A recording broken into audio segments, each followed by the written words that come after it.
Hello മക്കളെ, welcome to text tutor. അപ്പൊ നമ്മൾ ഇന്ന് പഠിക്കാൻ പോകുന്ന ചാപ്റ്റർ ഹിസ്റ്ററിയിൽ ഒരു ഇമ്പോർട്ടന്റ് ആയിട്ടുള്ള ചാപ്റ്റർ ആണ്. നമ്മുടെ ചാപ്റ്ററിന്റെ പേര് എന്താന്ന് പറഞ്ഞു കഴിഞ്ഞാൽ when people rebel 1857 and after. 1857 ശേഷം ഉള്ള കഥയും അതിനുശേഷം പീപ്പിള് എങ്ങനെയാണ് റിബല് ചെയ്തിട്ടുള്ളത് എന്നുള്ള ഒരു കഥയാണ്. ഹിസ്റ്ററിയിലെ മനോഹരമായിട്ടുള്ള ഒരു അധ്യായമാണ് നമ്മൾ പഠിക്കാൻ വേണ്ടി പോകുന്നത്. when people rebel 1857 and after. so 1857 മുമ്പുള്ള കഥകൾ നമുക്കറിയാം.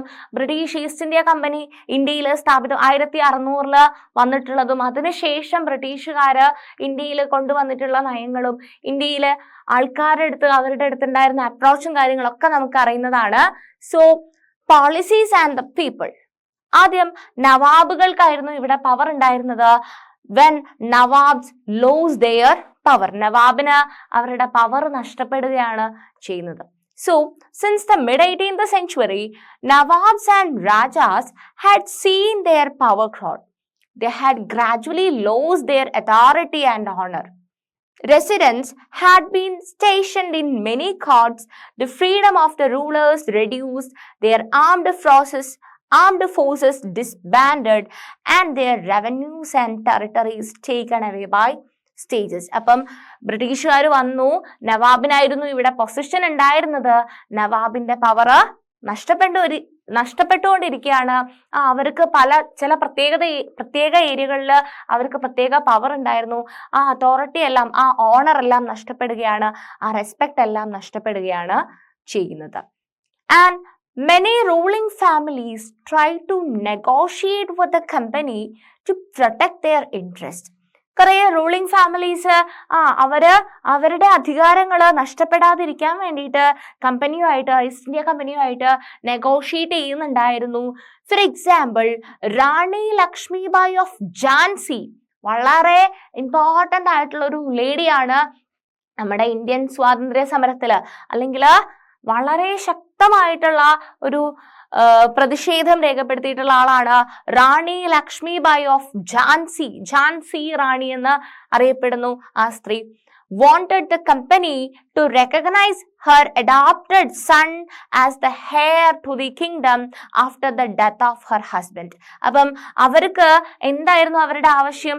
അവരുടെ അഡോപ്റ്റഡ് സണ്ണിനെ എന്തായിട്ട് hair of the kingdom after the death of her husband, അല്ലെ, ഹസ്ബൻഡിന്റെ മരണശേഷം കിങ്ഡത്തിന് അധികാരം കൊടുക്കാൻ വേണ്ടിയിട്ട്, അല്ലെ, ആ സണ്ണിന് വേണ്ടിയിട്ട് അത് ഒരു ആവശ്യമായിരുന്നു റാണി ലക്ഷ്മിബായിയുടേത്. And Nana Sahib, the adopted son of Peshwa Baji Rao to pleaded that he be given his father's pension when the later died. അപ്പം ഓരോ ആൾക്കാര് അവർക്ക് നല്ല സ്ട്രോങ് അധികാരം ഉണ്ടായിരുന്നു, അല്ലെ, അവര് ഭരിച്ചോണ്ടിരുന്ന ഒരു സ്ഥലത്ത് പുതിയ ആൾക്കാർ വരുന്ന സമയത്ത് ഈ ബ്രിട്ടീഷുകാരുമായിട്ട് അന്നത്തെ അധികാരികള്, ഇന്ത്യയിലുള്ള അധികാരികള് എന്ത് ചെയ്യാണ്? നെഗോഷിയേറ്റ് ചെയ്യാണ് അവരുടെ പവറും റെസ്പെക്റ്റും തിരിച്ചു കിട്ടാൻ വേണ്ടിയിട്ട്. ശരിയല്ലേ? However, the company, confident of its superiority and military powers, turned down these pleas. അപ്പം പക്ഷേ കമ്പനിക്ക് എന്തറിയാമായിരുന്നു? ഇവര് വലിയ അധികാരികളാണെന്നൊക്കെ ഉണ്ടെങ്കിലും നമ്മുടെ മിലിറ്ററി പവേഴ്സ് നമുക്കുണ്ട്. അപ്പം ഇവരുടെ അധികാരങ്ങളൊന്നും നമ്മൾ അംഗീകരിച്ചു കൊടുക്കേണ്ട കാര്യമില്ല. നമുക്ക് സ്ട്രോങ് ആയിട്ടുള്ള ഒരു മിലിറ്ററി പവർ ഉണ്ട്. അത് വെച്ചിട്ട് നമുക്ക് ഇവരെ ശക്തമായിട്ട് എതിർക്കാൻ കഴിയുന്നതാണ്, നിഷ്പ്രയാസം എതിർക്കാൻ കഴിയുന്നതാണ്. അതുകൊണ്ട് ഇവരുടെ ആവശ്യങ്ങളൊന്നും നമ്മൾ അംഗീകരിച്ചു കൊടുക്കേണ്ടതില്ല എന്നാണ് കമ്പനി വിചാരിക്കുന്നത്. ആൻഡ് അവധ്, ഇമ്പോർട്ടൻ്റ് ആയിട്ടുള്ള സ്ഥലമാണ് Awadh, was one of the last territories to be annexed. Okay. In 1801, a subsidiary alliance was imposed on Awadh, and in 1856 it was taken over. 1801 ഒരു സബ്സിഡറി അലയൻസ് വാസ് ഇമ്പോസ്, അല്ലെ, അവധില് ഒരു subsidiary alliance impose ചെയ്തിട്ടുണ്ടായിരുന്നു. പക്ഷേ 1856 ആയ സമയത്ത് it was taken over. Governor general Dalhousie, പേരുകള് important ആണ്. കുറച്ച് ഗവർണർ ജനറൽമാരുടെ പേരുകൾ പഠിക്കാനുണ്ട് ഇവിടെ. Dalhousie declare that the territory was being misgoverned and British rule was needed to ensure proper administration. അപ്പം ഡൽഹൌസി ഗവർണർ ജനറൽ ഡൽഹൌസി എന്താ പറഞ്ഞിട്ടുള്ളത്? Declare that the territory was being misgoverned and British rule was needed to ensure proper അഡ്മിനിസ്ട്രേഷന് വേണ്ടിയിട്ട് എന്ത് വേണം? ഇവിടെ British power വേണം, അല്ലാന്നുണ്ടെങ്കിൽ ഈ ഒരു ഭരണവും അല്ലെങ്കിൽ അഡ്മിനിസ്ട്രേഷനും കാര്യങ്ങളൊന്നും ശരിയായിട്ട് നടക്കില്ല എന്നാണ് ഗവർണർ ജനറൽ ഡൽഹൌസി അഭിപ്രായപ്പെട്ടിട്ടുണ്ടായിരുന്നത്. And the company even began to plan how to bring the Mughal dynasty to an end. കമ്പനിക്ക് എന്ത് വേണമായിരുന്നു? ഇവിടെ ഭരിച്ചിട്ടുണ്ടായിരുന്ന മുഗൾ ഭരണമുണ്ട് അല്ലെ, മുഗൾ ഡിനാസ്റ്റിയെ അവസാനിപ്പിക്കണമെന്ന് കമ്പനിക്ക് അതിയായ ആഗ്രഹമുണ്ടായിരുന്നു. The name of the Mughal king was removed from the coins minted by the company. അപ്പം അവിടെ നിന്നും അല്ലെ മുഗൾ ചക്രവർത്തിമാരുടെ അല്ലെങ്കിൽ മുഗൾ ഭരണത്തിന്റെ പേര് ഒരു ഹിസ്റ്ററിയിൽ നിന്ന് മാറ്റണമെന്ന് അവർക്ക് അതിയായിട്ടുള്ള ആഗ്രഹമുണ്ടായിരുന്നു. In 1849, in 1849, Governor General Dalhousie announced that after the death of Bahadur Shah Zafar, the family of the king would be shifted out of the Red Fort and given another place in Delhi to reside in. Okay, അപ്പം മുഗൾ ഭരണം ഇവിടെ വലിയ ചരിത്ര പ്രാധാന്യം ഒന്നും കൊടുക്കാൻ പാടില്ല എന്ന് കമ്പനിക്ക് ആഗ്രഹമുണ്ടായിരുന്നു. കമ്പനിക്ക് അതിനുള്ള പ്ലാനുകൾ ഉണ്ടായിരുന്നു. അതിന്റെ ഭാഗമായിട്ട് കമ്പനി എന്ത് പറഞ്ഞു? After the death of Bahadur Shah Zafar, Bahadur Shah സാഫറിന്റെ ഡെത്തോടുകൂടി അല്ലെ, അധികാരിയായിട്ടുള്ള ബഹദൂർ ഷാ സാഫറിന്റെ ഡെത്തോടുകൂടി എന്ത് ചെയ്യണം? ഫാമിലി എന്ത് ചെയ്യണം? റെഡ് ഫോർട്ട് വിട്ടിട്ട് ഡൽഹിയിലേക്ക് മാറി താമസിക്കണം എന്നാണ് പറയുന്നത്. In 1856, Governor General Canning Prabhu decided that Bahadur Shah Zafar would be the last Mughal king, and after his death, none of his descendants would be recognized as king. They would just be called princes. എന്താ അദ്ദേഹം പറഞ്ഞിട്ടുള്ളത്? Canning പ്രഭു അല്ലെങ്കിൽ governor general ആയിട്ടുള്ള Canning എന്താണ് പറഞ്ഞിട്ടുള്ളത്? ഈ ഒരു മുഗൾ ഭരണം ആരോടുകൂടി അവസാനിക്കണമെന്നാണ് അദ്ദേഹത്തിന്റെ ആഗ്രഹം. ലാസ്റ്റ് മുഗൾ കിങ് ആയിട്ട് ബഹദൂർ ഷാ സാഫർ ആയിരിക്കണം. അദ്ദേഹത്തിന്റെ ഡെത്തോടുകൂടി അദ്ദേഹത്തിന്റെ ഡിസെൻഡൻസ് അധികാരത്തിൽ വരാൻ വേണ്ടി പാടില്ല. പകരം അവരെ കിങ് ആയിട്ട് നമുക്ക് പറയാൻ പാടില്ല. അവരെ ജസ്റ്റ് ഒരു പ്രിൻസസ് എന്നുള്ള ഒരു പൊസിഷൻ മാത്രം കൊടുത്താൽ മതി എന്നാണ് Canning, governor general Canning decide ചെയ്തിട്ടുണ്ടായിരുന്നത്. And the peasants and the sepoys. Next നമ്മൾ നോക്കാം. അപ്പം ബ്രിട്ടീഷുകാരുടെ ഒപ്പീനിയൻ, ബ്രിട്ടീഷുകാരുടെ ഒരു പ്ലാനിങ്, ബ്രിട്ടീഷുകാരുടെ ഐഡിയ, ബ്രിട്ടീഷുകാർ എങ്ങനെ ഇന്ത്യയെ ലീഡ് ചെയ്യണം എന്നുള്ളൊരു ത്രെഡാണ് നമ്മളിപ്പോൾ കണ്ടത്. അതിന് പെസൻസിന്റെയും സെപ്പോയ്സിന്റെ ഇടയിലുള്ള പ്രശ്നങ്ങൾ അവരെങ്ങനെയാണ് ഇതിനെ നോക്കി കണ്ടിട്ടുള്ളതെന്നാണ് നമ്മൾ നെക്സ്റ്റ് നോക്കുന്നത്. In the countryside, peasants and zamindars represented the high taxes and the rigid methods of revenue collection. Countrysides-ല് zamindars എന്ത് ചെയ്തിട്ടുണ്ട്? ഹൈ ടാക്സസും റിജിഡ് മെത്തേഡ് ഓഫ് റവന്യൂ കളക്ഷനും ഉണ്ടായിരുന്നു. Many failed to pay back their loans to the money lenders and gradually lost the lands they had tilled for generations. അപ്പം കുറെ ആൾക്കാർക്ക് അവരുടെ പൈസ ഒന്നും തിരിച്ച് മണി ലെൻഡേഴ്സിന്റെ കയ്യിൽ നിന്നൊക്കെ പൈസ വാങ്ങിച്ചിട്ടുണ്ടാവും. അവർക്ക് ഈ ടാക്സസ് ഒക്കെ ഇൻക്രീസ് ചെയ്ത് വരികയാണ്, അവർക്ക് പൈസ ഒന്നും റീപേ ചെയ്യാൻ പറ്റുന്നില്ല. അപ്പൊ കുറെ ആൾക്കാർക്ക് അവരുടെ ഭൂമി നഷ്ടപ്പെടാൻ വേണ്ടിയിട്ട് തുടങ്ങുകയാണ്. And the Indian sepoys in the employ of the company also had reasons for discontent. അപ്പം കമ്പനിയുടെ കീഴിൽ വർക്ക് ചെയ്യുന്ന കുറച്ച് ഇന്ത്യൻ സെപ്പോയ്സ് ഉണ്ടായിരുന്നു. ഓക്കെ, കമ്പനിയുടെ കീഴിൽ ഇന്ത്യക്കാരായിട്ടുള്ള സെപ്പോയ്സും ഉണ്ടായിരുന്നു, അവർക്ക് കീഴിൽ ജോലി ചെയ്യുന്ന ആൾക്കാര്. പക്ഷെ അവരും അത്ര സാറ്റിസ്ഫൈഡ് ആയിരുന്നില്ല. എന്തുകൊണ്ടാണ് അവർ സാറ്റിസ്ഫൈഡ് ആയിട്ടില്ല എന്ന് പറയാൻ കാരണം, they were unhappy about their pay, allowances and conditions of service. അവര് അവരുടെ പേയ്മെന്റ് അല്ലെങ്കിൽ അവർക്ക് കിട്ടേണ്ട അലവൻസസ് ഒന്നും കിട്ടുന്നില്ല. അത് കാരണം കമ്പനിക്ക് കീഴിൽ ജോലി ചെയ്തുകൊണ്ടിരുന്ന ഇന്ത്യൻ സെപ്പോയ്സിനും എന്താണ്, വളരെ അവര് അൺഹാപ്പി ആയിരുന്നു. Some of the new rules moreover violated their religious sensibilities and beliefs. അപ്പം പുതിയ പുതിയ നിയമങ്ങൾ കൊണ്ടുവരുന്ന സമയത്ത് ചിലപ്പം അത് അവരുടെ മതവികാരത്തെ വല്ലാതെ വ്രണപ്പെടുത്തുന്ന രീതിയിലായിരിക്കും. ലൈക്ക് അവരൊരു മതത്തിന്റെ പ്രകാരമോ അല്ലെങ്കിൽ അവരുടെ പേഴ്സണലായിട്ടോ അവരെന്തെങ്കിലുമൊക്കെ ഒരു വിശ്വാസങ്ങൾ സൂക്ഷിക്കുന്നുണ്ടാവും അല്ലെ. അപ്പൊ പുതിയൊരു റൂള് പ്രകാരം അത് ചെയ്യാൻ പാടില്ല എന്ന് പറയുമ്പം അത് ആ സെപ്പോയ്സിനെ വല്ലാതെ അൺഹാപ്പി ആക്കാൻ വേണ്ടിയിട്ട് തുടങ്ങി.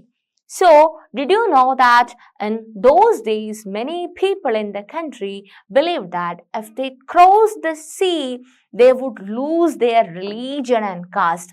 അപ്പം ഞാൻ പറഞ്ഞു, പല ആൾക്കാർക്ക് പല തരത്തിലുള്ള വിശ്വാസങ്ങൾ അല്ലെ, മതവിശ്വാസങ്ങളുണ്ട്, അല്ലാന്നുണ്ടെങ്കിൽ വേറെ തരത്തിലുള്ള പല വിശ്വാസങ്ങളുമുണ്ട്.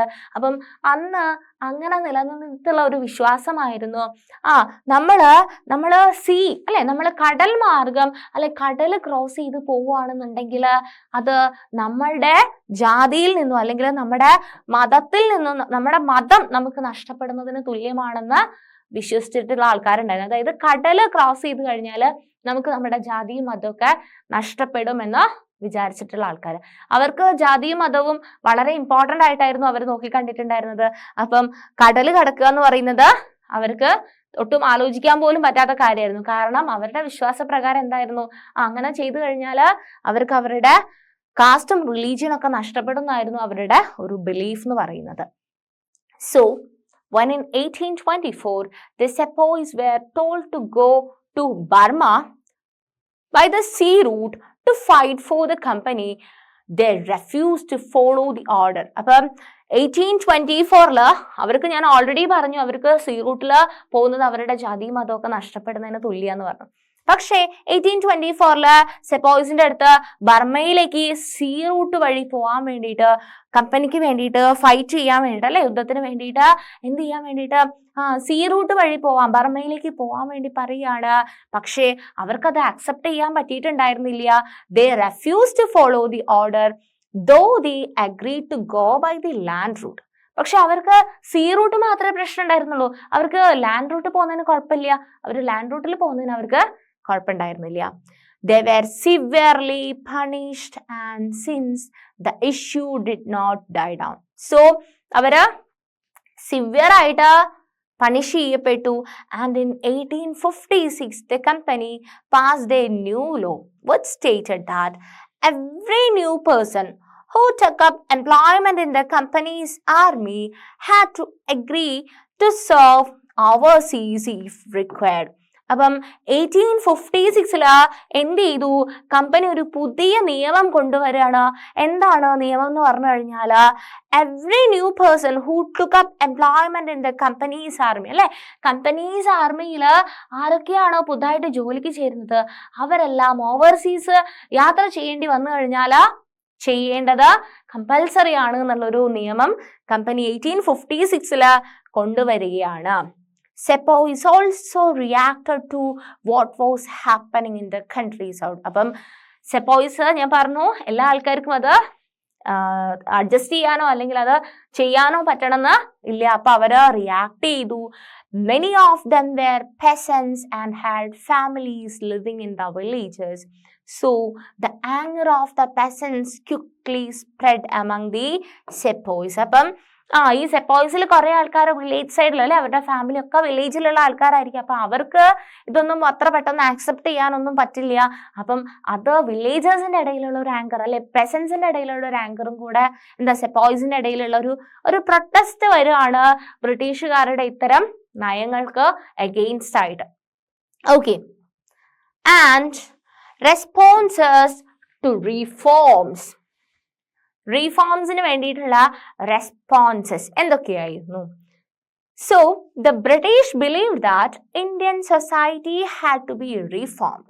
അപ്പം ബ്രിട്ടീഷുകാർ വിചാരിക്കുന്നത് എന്താണ്, ഇന്ത്യൻ സൊസൈറ്റി ഭയങ്കര അപരിഷ്കൃതരാണ്, അതിനൊന്നൊരു റിഫോർമേഷൻ വേണ്ടതുണ്ട്. And laws were passed to stop the practice of sati and to encourage the remarriage of widows അല്ലെ. നമ്മുടെ കൺട്രിയില് ഒരു ആചാരം ഉണ്ടായിരുന്നു, സതി എന്ന് പറയുന്ന ഒരു ആചാരം ഉണ്ടായിരുന്നു. എന്തായിരുന്നു? ഹസ്ബൻഡ് മരിച്ചു കഴിഞ്ഞാല് അവരുടെ ചിതയില് ആരും കൂടെ, വൈഫും കൂടെ എന്ത് ചെയ്യണം? ചാടി മരിക്കണം എന്നുള്ളൊരു സതി എന്ന് പറയുന്ന ഒരു ആചാരം ഇന്ത്യയിൽ ഉണ്ടായിരുന്നു. സോ ബ്രിട്ടീഷുകാര് ഇന്ത്യൻസിന് കുറച്ച് റിഫോർമേഷൻ വേണം എന്ന് പറഞ്ഞിട്ട് ഒരു ലോ പാസ് ചെയ്തു. എന്തിനു വേണ്ടിയിട്ട്? To stop the practice of sati and to encourage the remarriage of widows. Widows ആയി കഴിഞ്ഞാലും അവര് റീമാരേജ് ചെയ്യാനുള്ള ഒരു പ്രാക്ടീസ് കൊണ്ടുവരണം എന്നുള്ള രീതിയിൽ സതി നിർത്തലാക്കിക്കൊണ്ട് ബ്രിട്ടീഷുകാര് ഇന്ത്യയില് നിയമം കൊണ്ടുവരികയാണ്. And English language education was actively promoted. അപ്പൊ രണ്ട് കാര്യങ്ങള് മെയിൻ ആയിട്ട് റിഫോർമേഷന്റെ ഭാഗമായിട്ട് ബ്രിട്ടീഷുകാർ കൊണ്ടുവരുന്ന, ഒന്ന് സതി നിർത്തലാക്കി, രണ്ടാമത്തത് എന്താണ്? English education. അവരെപ്പോഴും ഇംഗ്ലീഷ് കൾച്ചർ അല്ലെങ്കിൽ വെസ്റ്റേൺ കൾച്ചർ എന്ന് പറയുന്നത് എന്താണ്? നമ്മളെ ഒരു സിസ്റ്റം എന്ന് പറയുന്നത് വളരെ പതട്ടിക് ആയിട്ടുള്ള ഒരു സിസ്റ്റം ആണെന്നും കുറച്ചും കൂടി അഡ്വാൻസ്ഡ് ആയിട്ടുള്ള ടെക്നിക്സ് ആണ് അവരുടേതെന്നും അവരുടെ ഭാഷ അത്രയും നല്ലതാണെന്നുള്ള രീതിയിൽ അല്ലെ ആ ഇംഗ്ലീഷ് കൾച്ചർ കൊണ്ടുവരാൻ വേണ്ടിയിട്ട് ഇംഗ്ലീഷ് ലാംഗ്വേജ് പഠിപ്പിക്കുകയാണ്. And after 1830 the company allowed Christian missionaries to function freely in its domain and even own land and property. 1830 ബ്രിട്ടീഷുകാര് Christian മിഷണറീസിന് എന്താ ലാൻഡ് ഓൺ ചെയ്യാനുള്ള പവർ, അതുപോലെ തന്നെ function freely in its domain അല്ലെ, അവർക്ക് അവരുടെ ഡൊമൈനിൽ ഫ്രീ ആയിട്ട് ഫങ്ഷൻ ചെയ്യാന്, അതുപോലെ തന്നെ പ്രോപ്പർട്ടി ഓൺ ചെയ്യാനൊക്കെ ഉള്ള ഒരു അലോ അല്ലെ, അവരെ അലോ ചെയ്യാണ് ക്രിസ്ത്യൻ മിഷണറീസിന്. ഏത് വർഷത്തില്? 1830 ശേഷം. And in 1850 a new law was passed to make conversion to Christianity easier. 1850 അപ്പൊ അവര് കൂടുതൽ ആൾക്കാരെ ക്രിസ്ത്യാനിറ്റിയിലേക്ക് കൊണ്ടുവരാൻ വേണ്ടിയിട്ട് 1850 ആ ഒരു റിലീജിയന്റെ കൺവേർഷൻ അല്ലെങ്കിൽ ക്രിസ്ത്യാനിറ്റി പെട്ടെന്ന് ചെയ്യാൻ വേണ്ടിയിട്ടുള്ള ഒരു നിയമം കൂടെ കൊണ്ടുവരികയാണ്. This law allowed an Indian who had converted to Christianity to inherit the property of his ancestors. അപ്പം അവര് ആ ഒരു നിയമപ്രകാരം എന്താണ്? ക്രിസ്ത്യാനിറ്റിയിലേക്ക് മാറിയിട്ടുള്ള ഏതെങ്കിലും ഇന്ത്യൻ ആൾക്കാരുണ്ടെന്നുണ്ടെങ്കിൽ അവർക്ക് അവരുടെ പ്രോപ്പർട്ടീസ് അല്ലെ, ആൻസിസ്റ്റേഴ്സിന്റെ പ്രോപ്പർട്ടീസും കൂടെ ഇൻഹെറിറ്റ് ചെയ്ത് കിട്ടാനുള്ള ഒരു നിയമം കൂടെ അവര് കൊണ്ടുവരികയാണ്. ദാറ്റ് വാസ് ഡൺ ഇൻ 1850 ആ ഒരു നിയമം കൊണ്ടുവരുന്നത്. Many Indians began to feel that British were destroying their religion. അപ്പൊ കുറെ ആൾക്കാര് അതിൽ നിന്ന് മനസ്സിലാക്കിയത് എന്താന്ന് പറഞ്ഞു കഴിഞ്ഞാല് ബ്രിട്ടീഷുകാര് അവരുടെ റിലീജിയനെ നശിപ്പിക്കുകയാണ് അല്ലെ, ആൾക്കാരുടെ റിലീജിയനെ നശിപ്പിക്കുകയാണ്, അവരുടെ സോഷ്യൽ കസ്റ്റംസിനെ നശിപ്പിക്കുകയാണ്, and their traditional way of life അല്ലെ. അപ്പൊ ബ്രിട്ടീഷുകാര് സതി നിർത്തലാക്കി, അല്ലെങ്കിൽ ഇംഗ്ലീഷ് എഡ്യൂക്കേഷൻ പ്രോത്സാഹിപ്പിച്ചു, അതുപോലെ തന്നെ ബാക്കിയുള്ള അഡ്വാൻസ്മെന്റ് അല്ലെ, ക്രിസ്ത്യാനിറ്റി, റിലീജിയൻ കൺവേർഷൻ ഒക്കെ പ്രോത്സാഹിപ്പിച്ചപ്പോൾ കുറെ ആൾക്കാര് മനസ്സിലാക്കി that they are destroying their religion, their social customs and their traditional way of life. There were of course other Indians who wanted to change existing social practices. Of course other Indians who wanted to change existing social practices അല്ലെ. അപ്പം existing ആയിട്ടുള്ള social പ്രാക്ടീസസിന് ഒരു change വേണമെന്ന് വിശ്വസിക്കുന്ന ഇന്ത്യക്കാരും ഉണ്ടായിരുന്നു ആ കൂട്ടത്തില്. And a mutiny become a popular uprising എന്ന് പറയുന്ന ടോപ്പിക്കാണ് നമ്മൾ നെക്സ്റ്റ് നോക്കുന്നത്. ആൻഡ് അപ്പൊ നമ്മൾ ഇതുവരെ പറഞ്ഞിട്ടുള്ളത് ബ്രിട്ടീഷുകാർ വന്നു, ബ്രിട്ടീഷുകാര് ഇന്ത്യയിൽ ചെയ്തിട്ടുള്ള കാര്യങ്ങള് എന്താണ്, കുറച്ചും കൂടി എന്താണ് റിഫോർമേഷന്റെ പാർട്ടായിട്ട് ചെയ്തിട്ടുള്ള കാര്യങ്ങൾ. അവര് എന്തൊക്കെ കാര്യങ്ങളാണ് ചെയ്തിട്ടുണ്ടായിരുന്നത്, അത് ഇന്ത്യൻ സെപ്പോയിസിനെ അല്ലെങ്കിൽ ഇന്ത്യൻ പെസൻസിനെ ഒക്കെ എങ്ങനെയാണ് ആ ഒരു നിയമവശങ്ങള് സ്വാധീനിച്ചിട്ടുള്ളത് എന്നുള്ള കാര്യങ്ങളാണ് നമ്മൾ ഇതുവരെ ഡിസ്കസ് ചെയ്തു പോയത്. And though struggles between rulers and the ruled are not unusual. Sometimes such struggles become quite widespread as a popular resistance so that the power of the state breaks down. അപ്പൊ എന്താണ്, എപ്പോഴാണെങ്കിലും അല്ലെ rule ചെയ്യുന്ന ആൾക്കാരും ഭരിക്കപ്പെടുന്ന ആൾക്കാരും തമ്മിൽ ഒരു opinion difference ഉണ്ടാവാറുണ്ട് അല്ലെ. അപ്പം സ്ട്രഗിൾസ് ഉണ്ടാവാറുണ്ട്. അത് എന്താണ് അൺയൂഷ്വൽ ആയിട്ടുള്ള ഒരു കാര്യമൊന്നുമല്ല. പക്ഷേ sometimes such struggles become quite wide spread അല്ലെ. പക്ഷെ ചില സമയത്ത് അത് വളരെ വൈഡ് സ്പ്രെഡ് ആയിട്ട് വരാറുണ്ട്. And a very large number of people begin to believe that they have a common enemy and rise up against the enemy at the same time. പക്ഷേ ഒരുപാട് ആൾക്കാർ അല്ലെ, ലാർജ് നമ്പർ ഓഫ് പീപ്പിൾ എന്ത് മനസ്സിലാക്കാൻ തുടങ്ങി, നമ്മളെല്ലാവരും ഒരുമിച്ച് നിൽക്കണം, നമുക്ക് എല്ലാവർക്കും ഉള്ളത് ഒരു കോമൺ എനിമിയാണ്. ആ കോമൺ എനിമിക്ക് എഗെയിൻസ്റ്റ് ആയിട്ട് നമ്മൾ അറ്റ് എ ടൈം ഒരുമിച്ച് നിന്നിട്ട് വേണം പോരാടാൻ എന്നുള്ള ഒരു തിരിച്ചറിവ് വരെയാണ് for a large number of people.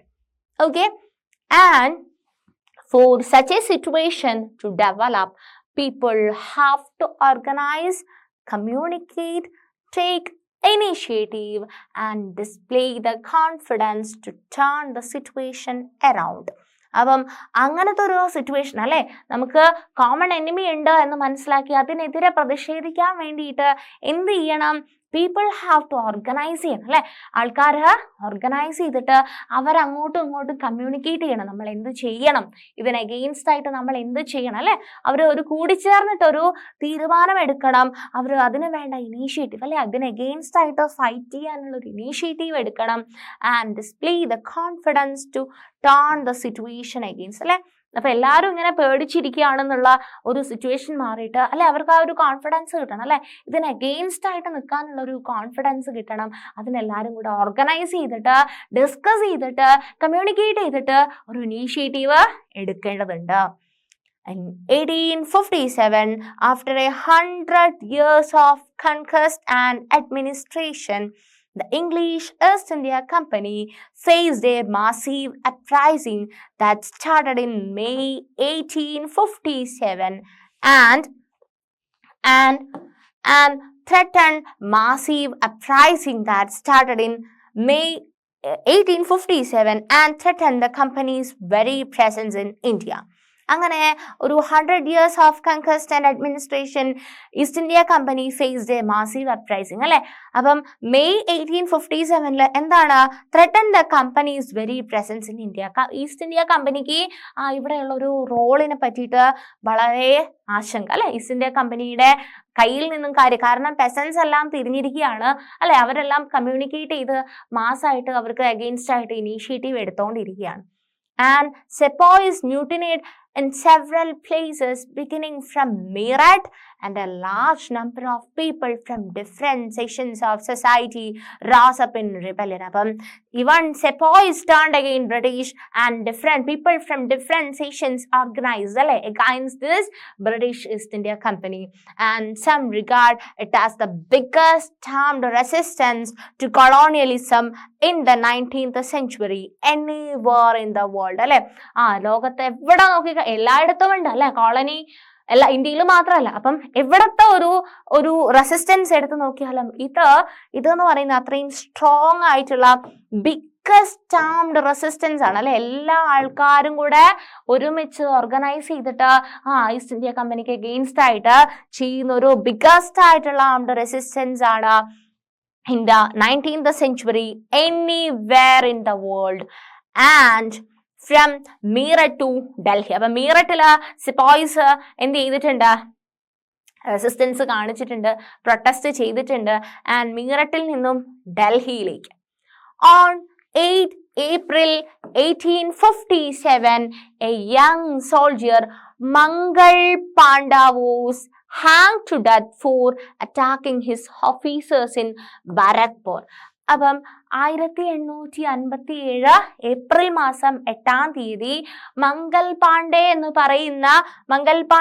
പറയുന്ന ഒരു സോൾജിയറിനെ, ഒരു യങ് ആയിട്ടുള്ള ഒരു സോൾജിയറിനെ ഹാങ് ചെയ്യാണ്, ഡെത്തിന് വേണ്ടിയിട്ട് വിധിക്കുകയാണ്, ഡെത്ത് ചെയ്യുകയാണ്. ആര്?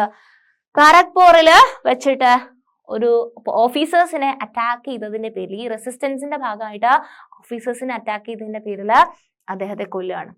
Some days later, some sepoys of the regiment at Meerut refused to do the army drill using the new cartridges, which were suspected of being coated with the fat of cows and pigs. അപ്പം ഈ പശുവിന്റെയും പന്നിയുടെയും ഒക്കെ രോമം അത് ചില ആൾക്കാർക്ക് അത് ഹറാമായിട്ട് വിശ്വസിക്കുന്ന ആൾക്കാരുണ്ടാവും, അല്ലെങ്കിൽ എന്താണ് അത് കൈകാര്യം ചെയ്യാൻ ഇഷ്ടപ്പെടാത്ത, അല്ലെങ്കിൽ ചിലപ്പോൾ അവരുടെ മതവിശ്വാസം അതിന് അനുവദിക്കാത്ത ആൾക്കാരുണ്ടാവും. സോ ഇത്തരം സാധനങ്ങൾ ഉപയോഗിച്ചിട്ട് വെച്ചിട്ട് ഇവരുടെ കാട്രിഡ്ജിലേക്ക് ഡ്രിൽ ചെയ്യാൻ വേണ്ടിയിട്ട്, ആർമി ഡ്രില്ലിങ്ങിന് വേണ്ടിയിട്ട് ഇത്തരം സാധനങ്ങൾ കോട്ട് ചെയ്യാൻ വേണ്ടിയിട്ട് അവർക്ക് കമാൻഡ് കിട്ടുകയാണ്. പക്ഷെ കുറെ ആൾക്കാർ എന്ത് ചെയ്യാണ്, അത് അവരുടെ വിശ്വാസത്തിന് നിരക്കാത്തതായതുകൊണ്ട് അവരത് അപ്പോസ് ചെയ്യാണ്, അവർ റെഫ്യൂസ് ചെയ്യാണ്. 85 sepoys were dismissed from the service. അപ്പം അവരത് ചെയ്യില്ല എന്ന് പറഞ്ഞിട്ട്, അല്ലെ, അവരത് എന്തുകൊണ്ടാണ് ചെയ്യില്ല എന്ന് പറഞ്ഞത്, അത് suspected of being quoted with the fat of cows and pigs, അല്ലെ, പന്നീന്റെയും പശുവിന്റെ ഒക്കെ കൊഴുപ്പ് വെച്ചിട്ട് ചെയ്യുന്നതുകൊണ്ട് അവർക്കത് ചെയ്യാൻ ഇൻട്രസ്റ്റ് ഇല്ല. അപ്പൊ അത് അവർ റെഫ്യൂസ് ചെയ്തു ആ സെപ്പോയ്സ്.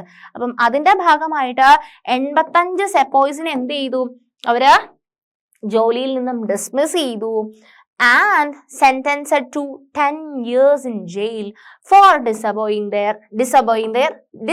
their officers. അപ്പം അതിന് അവരെ സർവീസിൽ നിന്ന് ഡിസ്മിസ് ചെയ്തു എന്ന് മാത്രമല്ല, 10 വർഷത്തേക്ക് അവരെ ജയിലിലിടുകയാണ് ചെയ്യുന്നത്. ഇവര് ഈ ഒരു സാധനം വെച്ചിട്ട് ജോലി ചെയ്യില്ല എന്ന് പറഞ്ഞതിന്റെ പേരിൽ 10 years ഇംപ്രിസൺമെന്റ് കൊടുക്കുകയാണ്, അല്ലെ, ജയിലിട്ടിട്ട് എന്ത് ചെയ്യാണ്, ഓഫീസേഴ്സിനെ ഡിസബേ ചെയ്തു എന്നുള്ള റീസൺ പറഞ്ഞുകൊണ്ട്. And this happened on 9 May 1857. എന്നാണ് ഇത് സംഭവിക്കുന്നത്, 9 May 1857. And the responses of the other Indian soldiers in Meerut was quite extraordinary. On 10 May, the soldiers marched to the jail in Meerut and released the imprisoned sepoys. അപ്പം ഇത്, അല്ലെ, സോൾജിയേഴ്സിനെ എന്ത് ചെയ്യാണ്, അവര് ചെയ്യില്ല എന്ന് പറഞ്ഞതിന്റെ പേരിൽ അവരെ സർവീസിനെ ഡിസ്മിസ് ചെയ്തിട്ട് അവരെ 10 വർഷത്തിലേക്ക് ജയിലിലിടുകയാണ്. അപ്പം അതിന് എഗെയിൻസ്റ്റ് ആയിട്ട് അതർ ഇന്ത്യൻ സോൾജിയേഴ്സ് എന്ത് ചെയ്തു, മെയ് 9 ഇങ്ങനെ ഒരു ഇൻസിഡന്റ് നടക്കുന്നത്. May 10 the soldiers march to jail in Meerut, അല്ലെ, മീററ്റിലെ ജയിലിലേക്ക് മാർച്ച് ചെയ്തിട്ട് ആൻഡ് റിലീസ് ദ ഇംപ്രിസൺഡ് സെപ്പോയ്സിനെ എല്ലാം റിലീസ് ചെയ്തു. They attacked and killed the British officers. അവര് ബ്രിട്ടീഷ് ഓഫീസർ, അല്ലെ, ജയിലില് നിയമവശാല അന്നത്തെ നിയമപ്രകാരം ജയിലിലിട്ട ആൾക്കാരെയാണ്. ഇവര് ബ്രിട്ടീഷ് ഓഫീസേഴ്സിനൊക്കെ കില്ല് ചെയ്തിട്ട് ഇവരെ ഇംപ്രിസൺഡ് ആയിട്ടുള്ള ആൾക്കാരെയൊക്കെ റിലീസ് ചെയ്യാണ്. They captured guns and ammunition and set fire to the buildings. അല്ലെ, അവര് ഗണ്ണെല്ലാം, തോക്കുകളെല്ലാം പിടിച്ചടക്കി അവര് ഈ ഓഫീസിനൊക്കെ എന്ത് ചെയ്യാണ്, ബിൽഡിങ്ങിനൊക്കെ ഫയർ ഇടുകയാണ്. And properties of the British and declare war on the franchise. അപ്പം അവര് യുദ്ധം പ്രഖ്യാപിക്കുകയാണ്, അല്ലെ, ഇവർക്ക് എഗെയിൻസ്റ്റ് ആയിട്ട്, ഈ ഓഫീസേഴ്സിന് എഗെയിൻസ്റ്റ് ആയിട്ട്, ഈ റൂളിംഗ് സിസ്റ്റത്തിന് എഗെയിൻസ്റ്റ് ആയിട്ട് സെപ്പോയ്സ് എന്ത് ചെയ്യാണ്, സോൾജിയേഴ്സ് എന്ത് ചെയ്യാണ്, അവര് എഗെയിൻസ്റ്റ് ഫൈറ്റ് ചെയ്യാൻ വേണ്ടി തീരുമാനിച്ചിരിക്കുകയാണ്. The soldiers were determined to bring an end to their rule in the country. ഈ സോൾജിയേഴ്സ്, അല്ലെ, ഇത്രയും അവര് സഫർ ചെയ്തു, അല്ലെ, അവർ ഒരുപാട് സഫർ ചെയ്തു. അവര് ഇഷ്ടമില്ലാത്ത കാര്യങ്ങളിലെ ഓവർസീസ് പോകേണ്ടി വരുന്ന ആൾക്കാർ, അല്ലെങ്കിൽ അങ്ങനെ പല തരത്തിൽ അവർക്ക് ചെയ്യാൻ ഇഷ്ടമില്ലാത്ത, അവരുടെ വിശ്വാസപ്രകാരം ചെയ്യാൻ ഇഷ്ടമില്ലാത്ത പല കാര്യങ്ങളും ഇവർ ചെയ്യേണ്ടി വരികയാണ്. അവസാനം സഹികെട്ട് ഇവര് ഒരാളെ വധിക്കുന്നുണ്ട്, അല്ലെ, മംഗൾ പാണ്ഡെയെ ഇതാക്കുന്നുണ്ട്. അപ്പം ഇതെല്ലാം കാരണം എന്ത് ചെയ്യാണ്, ഇവര് വല്ലാതെ അസ്വസ്ഥരായിട്ടാണ് ഇത്രയും വലിയ പ്രൊട്ടസ്റ്റ്, അല്ലെ, ബ്രിട്ടീഷ് പ്രോപ്പർട്ടീസ്, ബ്രിട്ടീഷ് ഓഫീസസ് എല്ലാം എന്താണ്, തീയിലിടുകയാണ് ചെയ്യുന്നത്. And the soldiers were determined to bring an end to their rule in the country, അല്ലെ, ബ്രിട്ടീഷേഴ്സിന്റെ റൂളിംഗ് നമ്മുടെ കൺട്രിയിൽ അവസാനിപ്പിക്കണം എന്നുള്ള ഒരു ഡിറ്റർമിനേഷൻ ആയിരുന്നു ഈ സോൾജിയേഴ്സിന് ഉണ്ടായിരുന്നത്. But who would rule the land instead? അപ്പം ബ്രിട്ടീഷുകാർ പോയി കഴിഞ്ഞു കഴിഞ്ഞാൽ, അല്ലെങ്കിൽ ബ്രിട്ടീഷുകാർക്ക് എഗെയിൻസ്റ്റ് ആയിട്ട് എന്തെങ്കിലും ചെയ്തു കഴിഞ്ഞാൽ പിന്നീട് ഈ ഭൂമി ആര് ഭരിക്കും എന്നുള്ളത് ഒരു ക്വസ്റ്റ്യൻ ആയിരുന്നു. And the soldiers had an answer to this question. The Mughal Emperor Bahadur Shah Zafar. ആര് ഭരിക്കുന്നതാണ്? മുഗൾ അല്ലെ, ബ്രിട്ടീഷുകാർ എന്താ പ്ലാൻ ചെയ്തിട്ടുണ്ടായിരുന്നത്? മുഗൾ എംപറർ ഈ ബഹദൂർ ഷാ സഫറോട് കൂടി അവസാനിക്കണം. ഇനി വരുന്ന ആൾക്കാർക്ക് കിങ് എന്നുള്ള പൊസിഷൻ കൊടുക്കില്ല അല്ലെ, അവര് ജസ്റ്റ് പ്രിൻസസ് മാത്രമായിട്ട് വിടണം, അല്ലെങ്കിൽ അവര് ഇതിന്റെ മരണശേഷം ഇവർക്ക് അവരുടെ സ്ഥാനം മാറണം, ഡൽഹിക്ക് അവരുടെ സ്ഥലം അല്ലെ മാറണം എന്നൊക്കെ പറയുന്നുണ്ട്. പക്ഷെ ഇവര് കണ്ടിട്ടുള്ളത് അല്ലെ, സോൾജിയേഴ്സിന് ബ്രിട്ടീഷുകാരുടെ ശേഷം ഇന്ത്യ ഭരിക്കാൻ വേണ്ടിയിട്ട് മുഗൾ എംപറർ ആയിട്ടുള്ള ബഹദൂർ ഷാ സഫർ മതി എന്നുള്ള ഒരു ആൻസർ ആണ് ആ ക്വസ്റ്റ്യൻ ഉള്ളത്. The sepoys of Meerut rode all night of 10 May to reach Delhi in the early hours next morning. അപ്പം നെക്സ്റ്റ് മോർണിംഗ് early hoursല് ഈ സോൾജേഴ്സിന് ഡൽഹിയിൽ എത്തേണ്ടതുണ്ട് അല്ലെ. To reach Delhi in the early hours next morning. As news of their arrival spread, the regiments stationed in Delhi also rose up in rebellion. അപ്പൊ എല്ലാ ആൾക്കാരും ബ്രിട്ടീഷുകാർക്ക് against ആയിട്ട് അല്ലെ, എല്ലാവരും ടീമായിട്ട് ഓർഗനൈസ് ചെയ്തിട്ട് ബ്രിട്ടീഷുകാർക്ക് എഗെയിൻസ്റ്റ് ആയിട്ട് നിൽക്കാൻ വേണ്ടി പോവുകയാണ്. And again British officers were killed. വീണ്ടും ബ്രിട്ടീഷ് ഓഫീസേഴ്സിനൊക്കെ ഒരുപാട് കൊന്നു കളഞ്ഞു. Arms and ammunition seized, buildings set on fire. Triumphant soldiers gathered around the walls of the Red Fort where the Badshah lived, demanding to meet him. അപ്പം ബാദ്ഷാനെ meet ചെയ്യാൻ വേണ്ടിയിട്ടുള്ള ഒരു പോക്കാണ് ഈ soldiers. And the emperor was not quite willing to challenge the mighty British power, but the soldiers persisted. They forced their way into the palace and proclaimed Bahadur Shah Zafar as their leader.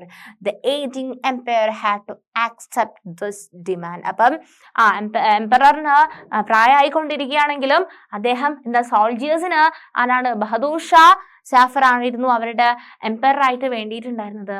അദ്ദേഹം അവസാനം എന്ത് ചെയ്യാണ്, അത് accept ചെയ്യാണ് അല്ലെ. The aging emperor had to accept this demand. He wrote letters to all the chiefs and rulers of the country to come forward and organize a confederacy of Indian states to fight the British. And അദ്ദേഹം എന്ത് ചെയ്യാണ്, എല്ലാ ആൾക്കാർക്കും അല്ലെ strong ആയിട്ട് എന്താണ് ബ്രിട്ടീഷുകാർക്ക് against ആയിട്ട് ഫൈറ്റ് ചെയ്യാൻ വേണ്ടിയിട്ട് അദ്ദേഹത്തിനാവുന്ന രീതിയിൽ ഓർഗനൈസ് ചെയ്യാണ്. And the single step taken by Bahadur Shah had great implications. അപ്പം ഇതാണ് അദ്ദേഹം ചെയ്തത് അല്ലെ, എല്ലാ ആൾക്കാരെയും കോർഡിനേറ്റ് ചെയ്യാൻ വേണ്ടിയിട്ട് ശ്രമിച്ചു. ഇതിനും ഒരുപാട് implications ഉണ്ടായിരുന്നു. The Mughal dynasty had ruled over a very large part of the country. Most smaller rulers and chieftains controlled different territories on behalf of the Mughal ruler. അപ്പം മുഗൾ ഡിനാസ്റ്റി ഇന്ത്യയിൽ ഒരുപാട് കാലം ഭരണം നിന്നിട്ടുണ്ടായിരുന്നു. അതിന്റെ കീഴിൽ ഒരുപാട് ആൾക്കാരും ഉണ്ടായിരുന്നു അല്ലെ, സ്മോൾ റൂളേഴ്സും ഉണ്ടായിരുന്നു.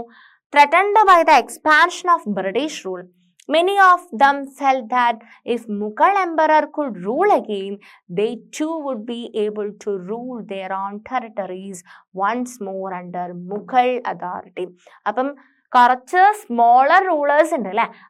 സ്മോളർ റൂളേഴ്സിന് അവർ മനസ്സിലാക്കുകയാണ്, ഇപ്പൊ മുഗൾ എംപറർ വീണ്ടും വരികയാണെന്നുണ്ടെങ്കിൽ അവർക്ക് നഷ്ടപ്പെട്ട സ്ഥലങ്ങളൊക്കെ വീണ്ടും ഒന്നും കൂടെ ഒന്ന് റൂൾ ചെയ്യാനുള്ള ഒരു ചാൻസ് ആണ് വരാൻ പോകുന്നത് എന്നുള്ള രീതിയിൽ ബാക്കിയുള്ള ആൾക്കാരും കൂടെ മനസ്സിലാക്കുകയാണ്. And the British had not expected this to happen. ബ്രിട്ടീഷുകാർ അങ്ങനെ വരുമെന്ന് വിചാരിച്ചിട്ടുണ്ടായിരുന്നോ? ഇല്ല അല്ലെ. ബ്രിട്ടീഷുകാർ വന്നു, അവരുടെ ടാക്സ് അവരുടെ എല്ലാ മേഖലയിലും ഇങ്ങനെ കൈവച്ച് വന്നുകൊണ്ടിരിക്കുകയാണ്. അവരുടെ ഒരു കൊളോണിയലിസം കംപ്ലീറ്റ് ആക്കിക്കൊണ്ടിരിക്കുകയാണ്. പക്ഷേ അപ്പോഴാണ് ഇവിടെ എല്ലാ Mughal empire and along with some rulers ബ്രിട്ടീഷുകാർക്ക് എഗെയിൻസ്റ്റ് ആയിട്ട് ഈ പെസൻസ് സിപ്പായിസ് എല്ലാം കൂടെ ഒരുമിച്ച് അല്ലെ വളരെ ശക്തമായിട്ട് തിരിച്ചടി നേരിടാണ്. ഒരുപാട് പ്രതിഷേധങ്ങൾ വരികയാണ്. അവരിത് എക്സ്പെക്ട് ചെയ്തിട്ട് പോലും ഉണ്ടായിരുന്നില്ല. And they thought the disturbance caused by the issue of the cartridge would die down. But Bahadur Shah Zafar's decision to bless the uprising changed the entire situation dramatically. Often, when people see an alternative possibility, they feel inspired and enthused. It gives them the courage, hope, and confidence to act. അപ്പം വീണ്ടും അല്ലെ ഒരു പ്രതീക്ഷയാണ് അല്ലെ, ഇത്രയും against ആയിട്ട് ബ്രിട്ടീഷുകാർക്ക് against ആയിട്ട് ചെയ്യാൻ വേണ്ടിയിട്ട് പറ്റുന്നുണ്ടെന്ന് കാണുമ്പം അതൊരു ഹോപ്പാണ്. ആൻഡ് എല്ലാ ആൾക്കാരും ബ്രിട്ടീഷുകാർക്ക് എഗെയിൻസ്റ്റ് ആയിട്ട് വരാണ്. സോ ഇത്രയും കാര്യങ്ങളാണ് നമുക്ക് ഈ ഒരു സെഷനിൽ ഡിസ്കസ് ചെയ്യാനുണ്ടായിരുന്നത്. എന്തൊക്കെയാണ് നമ്മൾ പഠിച്ചിട്ടുള്ളത്, എന്തൊക്കെ കാര്യങ്ങൾ, കഥയായിരുന്നു അല്ലെ ശരിക്കും പറഞ്ഞു കഴിഞ്ഞാൽ. അതെ, സെപ്പോയ്സിന്റെ ഇടയിൽ ബ്രിട്ടീഷ് റൂളിങ് അല്ലെങ്കിൽ പുതിയ റൂള് കാരണം സെപ്പോയ്സിന്റെ ഇടയിൽ വരുന്ന ഇഷ്യൂസ്, അവർ അതിന് അഗെയിൻസ്റ്റ് ആയിട്ട് ഫൈറ്റ് ചെയ്തു. അവർ കൂടുതൽ ആൾക്കാരെ സംഘടിപ്പിച്ച് അല്ലെ, കൂടുതൽ ഓർഗനൈസേഷൻ അല്ലെ, ഇന്ത്യയിൽ മൊത്തത്തിലുള്ള ഒരു ഓർഗനൈസേഷന് വേണ്ടിയിട്ട് ശ്രമിച്ചുകൊണ്ടേയിരുന്നു അല്ലെ. ബഹദൂർ ഷാ സാഫറിന്റെ ഹെൽപ്പ് തേടി. അങ്ങനെ അദ്ദേഹം അലോങ് വിത്ത് എല്ലാ ആൾക്കാരും കൂടെ ചേർന്നിട്ട് ബ്രിട്ടീഷുകാർക്ക് അഗെയിൻസ്റ്റ് ആയിട്ട് ഒരു മാസ് റിയാക്ഷൻ അല്ലെ, മാസ് റെസിസ്റ്റൻസ് ആണ് നമ്മൾ ഇതുവരെ പഠിച്ചത്. ഓക്കെ, ബാക്കി കാര്യങ്ങൾ നമുക്ക് നെക്സ്റ്റ് വേറൊരു സെഷനിൽ ഡിസ്കസ് ചെയ്യാം. Thank you.